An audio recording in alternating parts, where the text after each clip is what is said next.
안녕하세요, 양요다입니다. 이 영상은 제가 1년 만에 집도 사고 1년 만에 월 1000만원 찍은 걸 자랑하는 영상이 아닙니다. 여러분도 할 수 있다는 걸 제 성장 과정을 통해 보여드리겠습니다. 우선 저는 흑수저 찐따까지는 아닙니다. 아버지는 공무원이고 어머니는 주부인 동수저 정도 되는 아주 평범한 사람입니다. 남들과 다른 점이라면 남중 남고 공대 군대를 나왔다는 것, 그리고 남들보다 노는 걸 조금 더 좋아했습니다. 이렇게 놀진 않았습니다. 저는 중상위권 성적을 유지하면서 체육 시간엔 스탠드에 앉아있던 아이 중 한 명이었습니다. 그렇게 지내다 어중간한 학교에 들어갔습니다. 과도 적당히 기계 쪽으로 갔습니다. 대학교에서 저는 학과 공부를 왜 해야 되는지도 모르겠고 제가 원하는 것도 아니고 필요성을 못 느꼈습니다. 그래서 동아리를 4개나 했습니다. 클라이밍, 합창단, 요트, 뮤지컬 이 4가지를 했습니다. 대충 한 게 아니라 열심히 했습니다. 클라이밍은 회장까지 하고 합창단은 예술의 전당에서 공연도 했습니다. 열심히 놀아서 당연히 학점은 좋지 않았습니다. 하지만 후회한 적은 없습니다. 학점이 제 삶에 악영향을 준 적도 없고 오히려 배운 것이 많았습니다. 다시 돌아가도 그때처럼 학교 생활을 할 것입니다. 그렇게 졸업하고 공대라서 취업도 쉽게 했습니다. 자동차 업계의 중소기업이 첫 직장이었습니다. 그렇게 첫 2년은 평일에 출근하고 퇴근하면 클라이밍하고 집 가서 자고 다시 출근하고 반복이었습니다. 주말엔 하루에 6시간씩 클라이밍만 하면서 살았습니다. 회사와 운동밖에 없던 인생이었습니다. 그러다 2년 후 회사를 때려치고 싶었습니다. 우두머리가 되고 싶지만 능력 없는 원숭이, 게으른 돼지 같은 멍청한 사람들이 너무 많았습니다. 지속적인 스트레스로 이미 정신병에 걸려 약을 먹는 사람도 많았고 그걸 자랑인 양 이야기하는 멍청이가 많았습니다. 저도 저렇게 되기 전에 회사를 탈출해야만 했습니다. 처음 선택한 건 부동산 투자였습니다. 모아둔 돈을 투자해놓고 사업을 하는 것이 순서라고 생각했습니다. 제 수중에 3천만 원이 있었습니다. 바로 부동산 강의를 찾아 듣기 시작했습니다. 그렇게 3달 뒤에 한 빌라를 계약하게 됩니다. 전세를 끼고 1억 6천만 원의 빌라를 사서 3달 뒤 1억 9천만 원에 팔았습니다. 투자를 한 이유부터 설명드리겠습니다. 제가 투자한 빌라는 모아타운이라는 재개발 산업이었습니다. 정부에서 지역을 발표하면 해당 지역의 부동산이 당일에 3천만 원씩 오르는 현상이 있었습니다. 저는 언제쯤 발표가 있다는 걸 알고 약 한 달간 정보 사이트를 1시간마다 들어갔습니다. 어느 날 출근해서 컴퓨터를 딱 켜고 정보 사이트에 들어갔는데 드디어 발표가 나왔습니다. 가슴이 쿵쾅거렸습니다. 바로 연차를 쓰고 택시를 타고 집으로 돌아갔습니다. 모니터에 앉아서 네이버 부동산과 지도를 대치해보며 매물이 있나 헐레벌떡 찾았습니다. 제가 얼탈 걸 미리 예상했기 때문에 제 스스로에게 주는 액션 리스트 명령지를 한 장으로 프린트 해놨었습니다. 강의의 내용을 한 장으로 압축했습니다. 모든 경우의 수를 차트로 만들어놨습니다. 보도 당일에 연차를 쓰고 스벅에 가라 라는 것부터 시작해서 부동산에 전화할 때는 안녕하세요 사장님 부터 시작하라고 다 써놨습니다. 제 뇌는 온전히 스피드를 위해서 100% 활용해야 했기 때문입니다. 눈앞에서 매물이 하나씩 없어지는 게 실시간으로 보였습니다. 매물들의 가격도 실시간으로 3천, 5천씩 올라가는 게 네이버 부동산에서 보였습니다. 다행히 소식을 모르는 부동산에 연락해서 매물을 보지도 않고 계약금을 썼습니다. 매물을 보지도 않고 사냐고 사기 아니냐고 물어볼 것도 예상해서 다 대본을 써놨었습니다. 2시간 만에 결판이 났습니다. 90%의 강의 동기들은 성과를 못 냈는데 저는 냈습니다. 제가 남들보다 성과를 낸 이유는 남들보다 빨리 계약하는 게 포인트라는 것을 알고 있었고 그것을 위해 액션 리스트를 준비했기 때문입니다. 그리고 몇 천만 원의 돈을 바로 쏠 수 있는 담력이 필요했습니다. 이 담력은 리스크 파악에서 나옵니다. 리스크 파악은 이미 발표 전에 끝내놨기에 걱정은 쓸모없는 허상이었습니다. 빌라는 여기서 마무리됐고 바로 아파트 투자를 시작했습니다. 저는 이때 부모님과 살고 있었습니다. 작년 4월 부모님께 잠시 이사 다녀온다고 하고 나갔습니다. 청약을 위해선 세대 분리를 해야 했기 때문입니다. 그렇게 세대 분리 한 달 만에 수도권에 3,500세대 대단지 아파트 청약을 성공했습니다. 저는 알고 있었습니다. 확률상 99% 확률로 성공한다는 것을요. 제가 회사 동기에게 추천해줬고 회사 동기도 같이 청약에 당첨되었습니다. 운이 아니라 시장을 보는 실력이 있었습니다. 그만큼 노력을 했으니까요. 저는 모아타운, 경매, 재개발, 재건축, 청약, 입지, 대출 가리지 않고 다 강의를 들으며 정리를 해가며 공부했습니다. 프로 수강러였습니다. 하지만 남들과는 다르게 강의를 통해 성과를 내가는 수강러였습니다. 지금 1년간 아무것도 하지 않았는데 집값이 4천만 원 올랐다며 팔지 않겠냐고 부동산에서 먼저 연락이 옵니다. 청약을 성공하고 나서 더 이상 투자할 돈이 없었습니다. 사업을 공부하기 시작했습니다. 당시 2년 뒤인 2025년 12월 31일에 퇴사할 것이라고 인스타에 선언을 하며 시작했습니다. 다시 보니 이 문구가 제일 인상적이네요. 다행히 부동산보다 사업 공부가 훨씬 재밌다. 부동산은 전문가마다 의견이 너무 달라서 혼란스럽다. 그에 비해 사업은 정해진 진리가 있다. 착실하게 레벨업하면 무조건 될 수밖에 없다는 확신이 있다. 저는 노션에 목표를 적고 내가 가진 장점을 기록하고 앞으로 공부해야 할 것들을 정리했습니다. 2025년까지 퇴사하려면 최소한 300만 원의 현금 흐름이 필요했습니다. 제 월급이 300만 원이었으니까요. 아득해 보였기에 시기별로 목표를 나누었습니다. 2달 뒤 30만원, 반년 후 70만원, 1년 후 150만원, 2년 후 300만원. 이런 식으로요. 눈앞에 잡힐 것 같은 목표가 필요했습니다. 그렇게 퇴근하면 이런 화면에 명상 유튜브를 틀어두고 몰방에 갇혀서 매일 책을 읽기 시작했습니다. 구글 캘린더에 데드라인을 적어가면서 전투적으로 읽었습니다. 당시의 제 달력입니다. 제 달력은 2년간 항상 이렇게 빼곡히 차 있습니다. 사업은 어려웠습니다. 답이 있는 듯 하면서 막연했습니다. 매일 회사에서 점심시간마다 안양천을 걷거나 뒷산을 오르며 내가 무슨 사업을 할 수 있을까? 라고 혼자 고민했었습니다. 제가 봐도 정상적인 사람은 아니네요. 암튼 여러 가지 아이디어가 있었습니다. 유튜브로 뭘 해볼까? 구매 대행이란 걸 해봐야 하나? 이런 것들이요. 지금 생각해보면 99% 망할 아이디어들이었습니다. 스승이 필요했습니다. 제가 이미 가야 할 길을 가본 현명한 가이드가 필요했습니다. 그래서 강의를 찾아 들었습니다. 그런데 다 방법론 위주의 강의팔이었고 수강생의 성과는 뒷전이었습니다. 그러다 우연히 10억 채널을 보게 되었습니다. 저는 충격을 받았습니다. 어디서도 들을 수 없는 인사이트를 담담하게 밀도 있게 논리적으로 풀어주셨습니다. 경쟁사와 싸워 이기는 방법도 아무렇지 않게 이야기해 주셨습니다. 저는 누군가와 싸운다는 게 당연히 비도덕적이고 당연히 하면 안 되는 일이라고 교육받아 왔습니다. 엄청난 충격이었습니다. 저는 이런 인사이트를 저한테 심으려고 회사 점심시간, 퇴근 시간마다 이어폰으로 반복 시청했습니다. 그러다 코칭 모집을 한다고 하셔서 신청을 했습니다. 10억 채널님과 간단히 통화를 했고 정말 운이 좋게 선발되어 진행을 하게 되었습니다. 저에게 몇 가지 선택지가 주어졌습니다. 하나는 브랜드 런칭, 하나는 에어비앤비였습니다. 저는 에어비앤비는 나중에 제가 혼자 할 수 있을 것 같아요 라며 의류 브랜드 런칭을 택했습니다. 가장 높은 레벨의 사업인 브랜드를 배우면 더 빨리 성장할 수 있다는 확신이 있었습니다. 이 기회를 제 폭풍 성장의 발판으로 삼고 싶었습니다. 드디어 제 궁금증을 물어볼 멘토가 생겼습니다. 그렇게 코칭을 받으며 사업적으로 많이 성장했습니다. 그리고 제 의사를 정확히 전달하면서 정리된 피드백을 받기 위해 장문의 텍스트로 자문을 구했습니다. 열심히 한 만큼 피드백도 좋았고 이 길이 맞는 길이구나. 주저하지 않고 열심히 달려갔습니다. 하지만 브랜딩이라는 게 난이도가 어려워서 마음대로 되지 않더군요. 회사는 지금 당장 퇴사하고 싶고 브랜드는 아직 가야 할 길이 멀어 보였습니다. 그래서 눈에 보이는 에어비앤비 강의를 골라 잡아들었습니다. 기회가 되어 5명의 수강생 동기들과 매물을 보러 가게 됐고 모두가 계약을 꺼려서 제가 계약을 하게 되었습니다. 이게 바로 저에게 3천만 원의 권리금을 안겨준 반지하였습니다. 왜 꺼렸을까요? 보기에도 안 좋았고 냄새도 났기 때문입니다. 하지만 제 눈엔 좋아 보였습니다.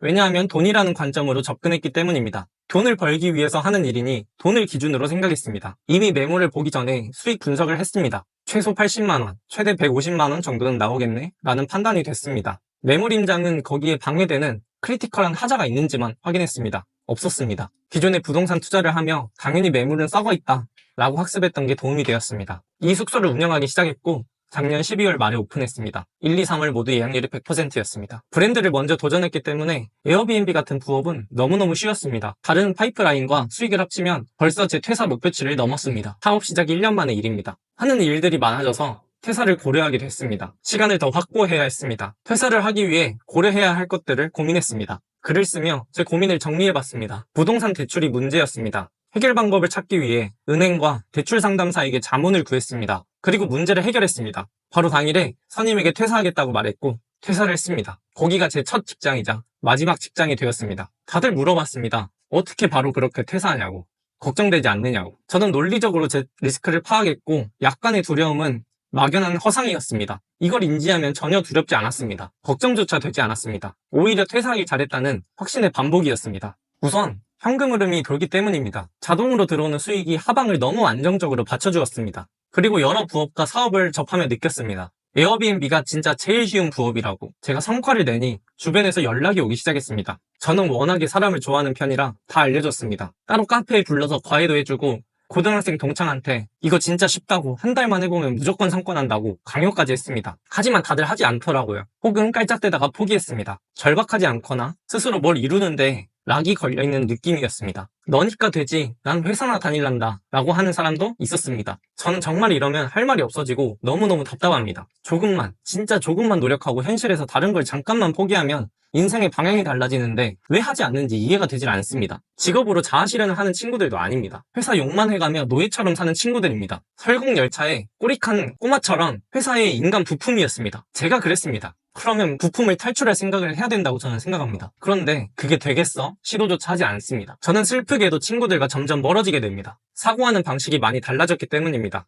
제가 열심히 달려온 길은 친구들이 가는 길과는 다른 길이었습니다. 하지만 저와 같은 길을 걷는 발전적인 사람들이 주변에 점점 생기기 시작했습니다. 그리고 대화 자체가 생산적이게 됐습니다. 저뿐만 아니라 다들 외로운 길을 견디며 걸어오고 있었습니다. 옛날엔 친구들과 이야기하면 살기 팍팍하다는 이야기만 하고 살았는데 새로 만난 친구들은 돈 벌 게 너무 많고 몸은 하나인데 뭘 버려야지 라는 이야기를 몇 시간 동안 하고 있습니다. 마침 이 스크립트를 쓰는 와중에도 친구가 돈 벌 거 천지라고 해서 캡처를 해왔습니다. 그중 어떤 친구는 이런 질문도 합니다. 강의파리 같은 거 왜 하냐고. 그냥 에어비앤비 더 늘리거나 다른 사업하는 게 훨씬 편하지 않냐면서 말입니다. 어느 정도 맞는 말입니다. 에어비앤비는 한 번이 어렵지 그 후는 그냥 반복입니다. 사실 돈 벌려면 내년까지 계속 에어비앤비만 늘리면 쉽습니다. 그런데 단점이 있습니다. 재미가 없습니다. 새로 배울 게 없습니다. 그래서 새로 들어온 에어비앤비 매물도 그냥 일기 수강생들에게 줬습니다. 저는 지난 2년간 꾸준히 뭘 배워왔습니다. 힘들었지만 성과를 내면서 한편으론 재밌었습니다. 제가 성장하는 과정 자체가 좋았습니다. 하지만 에어비앤비를 늘리는 건 돈이 늘어나는 거지 제가 성장하는 것과는 거리가 멉니다. 제가 추구하는 방향이 아닙니다. 제 인생의 1차 목표는 퇴사였습니다. 돈을 벌려고 했던 이유도 오직 퇴사였습니다. 퇴사를 한 순간부터 이제 돈은 제 목표가 아닙니다. 이미 모아둔 돈도 꽤 있습니다. 나름 좋은 집안에서 태어나 부족함 없이 자랐고 돈에 대한 결핍도 없습니다. 소비를 좋아하는 성격도 아니고요. 맨날 유니클로 반팔티만 입고 다닙니다. 그럼 왜 돈 받고 강의를 하냐? 라고 물으시면 공짜로 할 이유는 없기 때문입니다. 돈만 벌기 위해서 강의를 하는 게 아니라는 말입니다. 이번 1기를 진행하면서 재미도 있었습니다. 수강생과 같이 임장을 가서 밥을 먹기도 하고 사는 이야기도 나누고 따로 저녁에 만나서 맥주를 먹으면서 다른 사업 이야기도 하고 어쩔 땐 에어비앤비 물어볼 게 있다고 해서 전화를 했는데 1시간 동안 사담만 한 적도 있습니다. 이런 좋은 관계를 유지할 수 있는 이유는 수강생이 저에게 돈을 지불했고 저는 거기에 맞는 성과를 내줬기에 건강한 관계 유지가 가능한 겁니다. 돈이 오간다고 건강하지 못한 관계는 절대 아닙니다. 오히려 상호 간에 이 점을 잘 인지해야만 건강한 관계를 유지해 나갈 수 있다고 생각합니다. 아이러니하게 저는 원래 강의파리를 하기 싫었습니다. 다른 돈 벌 게 더 많았는데 굳이 에너지 소모가 큰 강의를 해야 하나 싶었습니다. 낯을 가리는 편이기도 하고요. 그런데 너무 안타까운 사람들이 많아서 강의를 계속하고 있습니다. 메일로, DM으로, 구글 폼으로 수십 개의 사연들이 옵니다. 어쩌다 저런 상황까지 갔나 아쉬운 사연도 많습니다. 정말 조금만 노력하면 헤어나올 수 있는 상황을 몰라서 허우적대고 있는 경우가 태반입니다. 마치 회사 점심시간에 안양천을 거닐던 1년 전의 저처럼요. 제가 방향을 알려드리면 정말 간절하신 몇 분은 성과를 냅니다. 그게 제가 강의를 하는 큰 보람 중 하나입니다. 하지만 어려운 점이 있습니다. 저 또한 수강생이었기 때문에 잘 인지하고 있습니다. 제가 들어온 강의에선 수강생의 90%가 성과를 내지 못하고 다시 일상으로 돌아갔습니다. 하지만 저는 지금까지 강의를 들어오면서 모두 성과를 냈습니다. 왜 그럴까요? 저는 그냥 성과를 내는 답을 알고 있습니다. 저는 요리도 잘하고 운동도 잘합니다. 노래도 잘합니다. 부동산 투자도 잘했고 사업도 선배 사업가들에게 인정받을 만큼 잘 해나가고 있습니다. 재능이 있는지 없는지는 모릅니다. 단순히 요리를 잘하고 싶어서 유튜브를 반복 시청하고 따라했습니다. 노래를 잘하고 싶어서 한 노래에 대한 모든 커버곡을 찾아 들었고 같은 노래라도 누구가 어떻게 부르고 누구는 어떻게 숨소리 하나까지 신경을 쓰는지 모두 다 분석했습니다. 운동도 제가 공대생이다 보니 역학적, 물리적으로 원리를 이해한 후 몸으로 반복 실행하면서 체득했습니다. 발을 어디를 밟아야 하는지 1cm 단위로 분석을 했고 힘을 주는 미세한 방향까지 고려했습니다. 부동산 투자는 리스크가 크다 보니 모든 경우의 수를 예측하였고 가장 합리적인 투자를 선택하였습니다. 이때 가족의 반대가 제일 심했습니다. 무모해 보였을 것입니다. 마치 어린아이가 산으로 뛰어드는 느낌이었을 것입니다. 하지만 횡단보도에 초록불이 켜지면 건너도 되는구나 라고 저는 파악을 하였고 보수적으로 계산하고 과감하게 실행했습니다. 사업도 똑같습니다. 믿을 만한 멘토를 고르고 인사이트를 배우고 실행해 나간 것 뿐입니다. 남들 눈엔 재능으로 보일진 모르겠지만 재능은 중요하지 않습니다. 재능보단 좋은 멘토, 같이 걸어나갈 동료들이 큰 힘이 됐습니다. 정리하자면 경우의 수 파악, 패턴과 리스크 파악, 그리고 실행, 이 세 가지만 하면 인생을 주체적으로 살 수 있습니다. 게임처럼요. 어려운 것도 아닙니다. 머리로만 생각하지 말고 A4 용지에 낙서를 해보세요. 대부분 문제에 대한 해결 방향이 나올 겁니다. 저는 강의를 통해 에어비앤비보단 이런 걸 알려주고 싶었습니다. 저는 원래 강의하는 사람이 아닙니다. 강의에 적합한 사람도 아닙니다. 강의에 적합한 사람은 주입식 교육을 잘 가르치고 인지도가 높은 사람이라고 생각합니다. 저는 어쩌다 주변 몇 명 알려주니까 바로 에어비앤비를 시작하는 걸 보고 강의로 해도 되겠다는 확신이 들어서 시작했습니다. 앞으로도 도움이 되는 것들을 꼼꼼히 알려드리겠습니다. 유튜브에선 말할 수 없는 기괴한 꿀팁이 넘쳐납니다. 에어비앤비만 해선 얻을 수 없는 스킬들입니다. 제 강의는 다른 에어비앤비 강의랑 다릅니다. 브랜드 공부부터 하다가 연습 삼아 하게 되는데 너무 잘 돼서 얼떨결에 강의까지 하게 된 거니 당연히 다를 겁니다. 우선 에어비앤비의 방법론을 알려드릴 겁니다. 여기까진 다른 강의도 비슷할 겁니다. 하지만 저는 여기서 더 나아가 사업의 본질을 알려드릴 겁니다. 본질이라니 막연하시죠? 예를 들어 이런 것들입니다. 옆집 숙소보다 예약을 먼저 채울 수 있는 이유, 내 숙소의 가격은 어떻게 측정해야 될지에 대한 기준, 달력에서 어떤 설정을 만져놔야 되는지, 왜 만져야 되는지, 이미 망한 숙소는 어떤 원리로 인해서 살릴 수 있는지, 썸네일을 어떻게 만들어야 하는지, 게스트가 나에게 악플을 쓰지 못하도록 어떤 심리적 장치를 해놔야 하는지, 양도를 수월하게 하기 위해서 임대인과 부동산 사장님과 어떤 관계를 쌓아놔야 할지, 임대인이 불합리하게 폭리를 취하려고 하면 어떤 태도로 나가야 할지, 양도를 수월하게 하기 위해서 어떤 무형적 장치까지 해놔야 하는지 등등 어느 사업에서나 써먹을 수 있는 진짜 본질을 알려드리고 싶습니다. 뭐뭐 하세요. 주입식 교육이 아니라 이유를 알려드리고 싶습니다. 이게 중요한 건데 그 어디에서도 알려주지 않습니다. 다른 강사는 이런 것까지 알려줘야 하나 싶을 겁니다. 사실 몰라서 알려줄 수 없을 겁니다. 저도 몸으로 부딪히면서 다양한 분야에서 하나씩 알게 된 것들이고요. 하지만 이런 걸 모르면 기껏 에어비앤비를 오픈해도 어떤 사업을 해도 돈만 날릴 겁니다. 연어 호스트처럼 비수기예요. 어떻게 해요? 라면서 울 겁니다. 이유도 모르고요. 그리고 남이 잘 되면 내가 숙소를 오래 운영해봐서 아는데 그거 별로야. 내가 공인중개사라서 아는데 그거 불법이야. 를 시전할 겁니다. 이건 내가 게임을 참판했는데 브론즈야 라고 말하는 거랑 똑같습니다. 전 저보다 약한 자의 말은 듣지 않습니다. 게임 참판하고 브론즈인 사람보다 게임 100판하고 다이아 찍은 사람이 당연히 게임을 더 잘합니다. 브론즈의 정보는 판단을 흐리는 단편적인 카더라가 90% 이상입니다. 실제로 제가 제일 극혐하는 부류입니다. 보통 이런 사람들은 말을 뻥튀기거나 근거 없는 말을 지어냅니다. 제 지인 중 한 명은 부동산 매물을 시장가 대비 훨씬 비싸게 내놓은 적이 있습니다. 누구 한 명 호구 걸려라 라는 식으로요. 저는 너무 터무니없어서 팩폭을 날리면서 너 그렇게 하면 안 된다 라고 말했습니다. 팔리지도 않을 뿐더러 누군가 사면은 큰 손해를 입히는 것이기 때문입니다. 어느 한 명 득보는 상황이 아닙니다. 여러분, 실력을 쌓아야 합니다. 실력이 없으면 저런 사람들에게 휘둘리게 됩니다. 좀비처럼 남의 바지가랑이를 잡아당깁니다. 가지 말라고요. 우리는 남에게 휘둘리지 않고 판단을 할 줄 알아야 합니다. 그럼 어떤 사업을 하던 어떤 방법을 익히던 안정적이고 빠른 성과를 낼 수 있습니다. 말이 길어졌네요. 저는 2년 만에 여기까지 왔습니다. 앞으로 더 성장하는 것도 너무 당연한 일입니다. 제 성장 과정이 조금이나마 도움이 된다면 좋겠습니다. 구글 폼으로 많은 질문이 있었는데요. 딱 3가지만 재밌는 질문이 있어서 답변 드리겠습니다. 요다 가면 왜 쓰냐? 우선 얼굴이 잘생기지 않아서 쓰는 이유가 크고요. 숨길 생각은 없었는데 워낙에 무지성 댓글이 많아서 그냥 계속 쓸까 싶습니다. 당연히 수강생들 만날 때는 쓰지 않고요. 2번째 질문. 이상형. 저는 예쁜 사람 좋아합니다. 그리고 제가 스포츠를 좋아해서 운동 좋아하는 사람을 저는 좋아합니다. 3번째 취미. 취미가 뭐예요? 저는 대부분의 스포츠를 좋아하는데 구기 종목은 별로 안 좋아합니다. 아이 성향이라서 좀 혼자 하는 스포츠를 좋아하고요. 클라이밍을 8년 정도 지금 했는데 요새는 재미없어서 안 하고 있습니다. 요새는 승마도 하고 있고 서핑도 해봤는데 재밌더라고요. 앞으로는 프리다이빙도 좀 해보고 싶습니다.